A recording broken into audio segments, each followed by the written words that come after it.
السلام علیکم جی، کیسے ہیں آپ سب؟ امید کرتی ہوں آپ سب ٹھیک ہوں گے۔ آج میں آپ کو پرنسپل آف کامرس میں پڑھاؤں گی پوائنٹ ٹریڈ، تجارت۔ اب تجارت کا لفظی معنی ہے اشیاء کا تبادلہ، یعنی ایک جگہ سے چیزیں لے کے دوسری جگہ پہ پہنچانا، ٹھیک ہے۔ اس میں چیزیں کو پیداکار سے لے کے صارف کے درمیان قدر کے بدلے یعنی پیسے کے بدلے میں اشیاء کا تبادلہ ہوتا ہے، ٹھیک ہے نا۔ اب پرانے زمانے میں ڈائریکٹ چیزیں لے کے، اب آج کل تو ہم پیسے دیتے ہیں نا، نہیں، پرانے زمانے میں ایک چیز لے کے دوسری چیز یعنی چیزوں کا تبادلہ ہوتا تھا۔ میرے پاس جیسے چینی ہے تو مجھے آٹا چاہیے، تو میں آٹا چینی دے کے تو آٹا خرید سکتی ہوں، یہ بارٹر سسٹم کہلاتا تھا۔ لیکن آج کل کے دور میں کرنسی متعارف ہوئی ہوئی ہے اور خریداری میں بہت زیادہ سہولیات پیدا ہو چکی ہوئی ہیں، ٹھیک ہے نا، کیونکہ ضروری نہیں ہے کہ میرے پاس چینی تھی تو مجھے جس کو میں نے چینی دی ہے اس کو آٹے کی ضرورت ہو، نہیں۔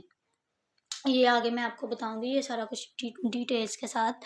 یہاں پہ تو چھوٹا سا میں نے بس ایک شارٹ دینا تھا، ٹھیک ہے۔ تو ادھر بھی انہوں نے بتایا، یعنی پیسے کے ساتھ نا خریداری بہت آسان ہو چکی ہے، آپ جدھر سے مرضی پیسے دے کے جو مرضی خرید سکتے ہیں، ایون کہ آپ دوسرے ملکوں سے بھی چیزیں منگوا سکتے ہیں اپنی پسند کی، ٹھیک ہے۔ اب ادھر چھوٹی سی ایک تجارت کی تعریف انہوں نے بتائی ہے۔ تجارت ایسی سرگرمی ہے جس میں زر یا اشیاء کے بدلے خرید و فروخت ہوتی ہے۔ زر کہتے ہیں پیسے کو، اور اشیاء یعنی وہی جو بارٹر سسٹم بتایا ہے۔ اب تجارت کو دو حصوں میں تقسیم کیا جاتا ہے، میں آپ کو نمبر وائز بتاتی جاتی ہوں۔ اچھا جی، تجارت کو دو پارٹس میں ڈیوائڈ کیا گیا ہے، ملکی تجارت اور غیر ملکی تجارت۔ اب پہلے میں آپ کو بتاتی ہوں ملکی تجارت، یعنی ملکی تجارت کون سی تجارت ہوتی ہے۔ اب ملکی تجارت وہ تجارت ہے جہاں پہ خرید و فروخت ایک ہی ملک کی باؤنڈریز کے اندر کی جائیں، یعنی ایک ہی ملک کی حدود کے اندر رہ کے کی جائیں، آپ دوسرے ملک میں نہیں جا سکتے چیزیں وغیرہ خریدنے کے لیے، ٹھیک ہے۔ اپنے ہی ملک میں آپ لوگ چیزیں خریدو، یعنی خریدار اور فروخت کار دونوں ایک ہی ملک کے لوگ ہوں، اس کو ملکی تجارت کہیں گے۔ اب یہ تجارت آپ کی اپنی ملک کی مارکیٹ تک محدود ہے، ٹھیک ہے، لین دین بھی اسی ملک کی کرنسی میں ہوگا، ٹھیک ہے، تو یہ ملکی تجارت کی رہے گی۔ اب ملکی تجارت کی بھی مزید آگے سے دو ٹائپس ہیں۔ اچھا جی، تھوک فروشی اور پرچون فروشی۔ اب تھوک فروشی میں کیا ہوگا، اس میں بلک میں چیزیں خریدی یا بیچی جائیں گی، ٹھیک ہے۔ تھوک فروشی میں یہ ہے کہ اس میں چیزیں دکاندار سے زیادہ مقدار میں لے کے تو آپ پرچون فروش کو دیں گے، یعنی چھوٹے دکاندار کو دیں گے زیادہ چیزیں۔ جیسے یہ میں نے رجسٹر خریدے ہیں تو پورا ٹرک کی رجسٹرز کا خریدا ہوا ہے، تھوڑی تھوڑی چیزیں نہیں، میں نے زیادہ بلک میں چیزیں خریدی ہیں، یعنی کہ پورا ایک ہی چیز زیادہ مقدار میں خریدنا۔ آپ کارخانہ دار سے لے کے چیزیں تو پرچون فروش یعنی دکاندار کو دیں گے، ٹھیک ہے۔ اچھا جی، اب پرچون فروش میں پتا کیا آئے گا، پرچون فروش ہوتے ہیں عام جیسے دکاندار ہوتے ہیں، یہ اسٹوروں والے دکاندار، ان کے پاس بہت ساری چیزیں ہوتی ہیں، ٹھیک ہے۔ پرچون فروش چیزیں کسٹمر تک، کلائنٹ تک پہنچانے کا اہم ذریعہ ہوتے ہیں۔ یہ پرچون فروش تھوک فروش سے چیزیں خریدتے ہیں اور آگے کسٹمر کو تھوڑی تھوڑی مقدار میں جیسے لوگوں کو چاہیے ہوتی ہیں ان کو دے دیتے ہیں۔ اب یہ جو تھوک فروش ہوتے ہیں نا، یہ بلک میں چیزوں کے خرید و فروخت کرتے ہیں، اور یہ پرچون فروش تھوڑی تھوڑی مقدار میں، ٹھیک ہے۔ ان دونوں کا ڈفرنس سمجھ میں آ گیا آپ کو؟ جیسے جیسے لوگوں کو ضرورت ہوتی ہے پرچون فروش ان کی پسند کے مطابق ان کو چیزیں تھوڑی تھوڑی دیتا ہے، یہ زیادہ مقدار میں دے گا اور یہ تھوڑی مقدار میں۔ اب آگے دوسرے نمبر پر ہے غیر ملکی تجارت۔ اچھا جی، غیر ملکی تجارت میں سب سے پہلے آپ کو یہ بات بتا دوں کہ یہ تجارت دو ممالک کے درمیان میں ہوتی ہے، ٹھیک ہے، یعنی ان میں خریدار چیزوں کا اور فروخت کار الگ الگ ملک کے ہوتے ہیں، ان میں کرنسی بھی ڈیفرنٹ دو ملکوں کی ہوتی ہے، ٹھیک ہے نا۔ اور اس تجارت کو کہتے ہیں بین الاقوامی یا غیر ملکی تجارت، ٹھیک ہے۔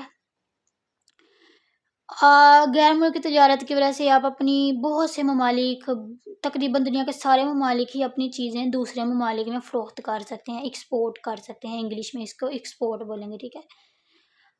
ان دونوں میں ڈفرنس سمجھ میں آ گئی نا، اس میں خریدار اور فروخت کار ایک ہی ملک میں ہو، اس میں خریدار اور فروخت کار دو ملکوں میں ہوتی ہے۔ یہ اپنے ملک کی حدود کے اندر رہ کے تجارت ہوتی ہے، یہ اپنی ملک کی حدود کو کراس کر جاتی ہے، یعنی دو ممالک کے درمیان تجارت ہوتی ہے۔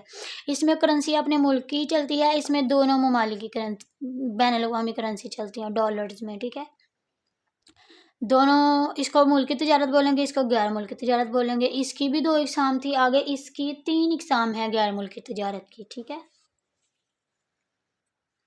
اچھا جی، غیر ملکی تجارت کی پہلی ٹائپ ہے درآمدی تجارت، اس کو انگلش میں بولیں گے امپورٹس، ٹھیک ہے۔ یعنی اگر آپ دوسرے ممالک سے چیزیں اپنے ملک میں منگوائیں تو اس کو درآمدی تجارت بولیں گے، امپورٹس، اور بدلے میں آپ کو ڈالرز میں پیمنٹ کرنی پڑے گی، ٹھیک ہے۔ دوسرے نمبر پہ آتا ہے برآمدی تجارت، اس کو بولیں گے ایکسپورٹس۔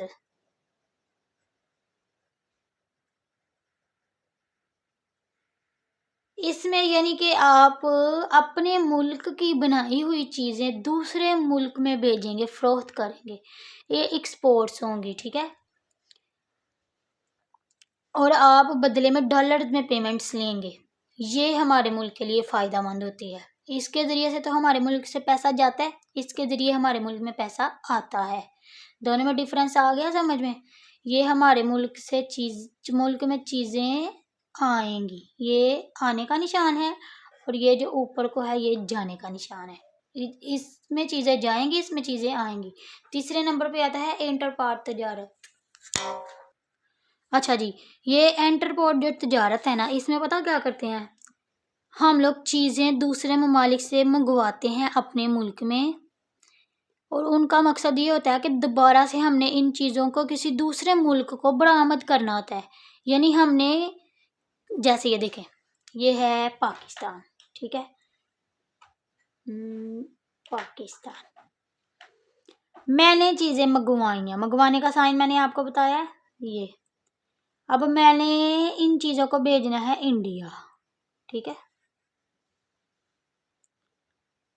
اب میں یو ایس اے سے چیزیں منگواتی ہوں، میں یو ایس اے سے چیزیں اپنے ملک میں منگواؤں گی اس وجہ سے کہ میں نے ان کو انڈیا میں بھیجنا ہے، ٹھیک ہے، تو یہ انٹرپورٹ تجارت ہوگی۔ اب جب تک یہ چیزیں، یعنی کہ میں انڈیا کو بھیج نہیں دیتی، یہ چیزیں ادھر ایئرپورٹ پہ یعنی کہ گوداموں میں رکھی جاتی ہیں، یہ نہیں ہے کہ میں اپنی لا کے تو اپنی ادھر بزنس میں والی جگہ پہ رکھ لوں گی، نہیں، یہ چیزیں میں ایئرپورٹ پہ ہی رہنے دوں گی، گوداموں میں رکھوں گی، اور ان چیزوں پہ درآمدی ڈیوٹی ایڈ نہیں ہوگی، کیونکہ میں نے ان کو کون سا یوز کرنا ہے، میں نے تو ڈائریکٹ ان کو آگے بیچ دینا ہے دوسرے ممالک کو، اسی لیے اس کو بولتے ہیں انٹرپورٹ تجارت۔ اور اس کی ایگزامپل ہے خام مال، پٹرولیم، یہ سب چیز، خام پٹرولیم اور پٹرولیم کی مصنوعات، جیسے یہ ہو گیا پیٹرول اور یہ ڈیزل، یہ سب کچھ، ٹھیک ہے۔ اور اس کی آپ کو پھر سے ایک دفعہ بتا دیتی ہوں، انٹرپورٹ تجارت اس تجارت کو کہتے ہیں جس میں دوبارہ برآمد کرنے کی غرض سے آپ چیزوں کو دوسرے ملک سے درآمد کرتے ہیں، ٹھیک ہے، اس کو انٹرپورٹ تجارت کہتے ہیں۔ یہ ساری تجارت کا میں نے آپ کو سینیریو بتا دیا ہے، امید کرتی ہوں آج کے لیکچر کی آپ کو سمجھ آئی ہوگی، اگر سمجھ نہیں آئی تو کمنٹس میں پوچھ سکتے ہیں۔ ملتے ہیں نیکسٹ لیکچر میں، اللہ حافظ۔